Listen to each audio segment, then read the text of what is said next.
But we'll go with the 1619 narrative if you so wish. Understand that Africans did not convert to Christianity until the first Great Awakening in the 1730s.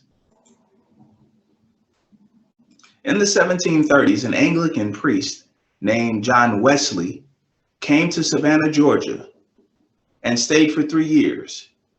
He was largely unsuccessful as a missionary, but he preached against slavery and preached that African slaves should be included in the ministry of the gospel.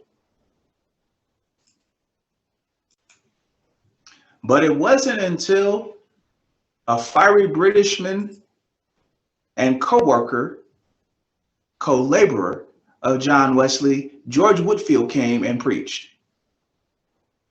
He was so passionate in his preaching that many slaves were moved to become Christians.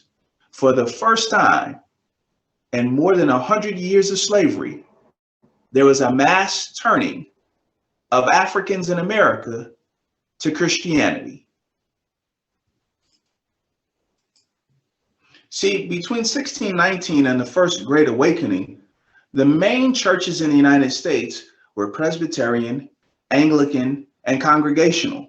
And in order for you to become a member or a Christian in one of those churches, you had to know how to read and write, because you had to go through catechism. And the secular laws of the British colonies in the United States, or what would become the United States in the Americas, forbade slaves to learn how to read and write.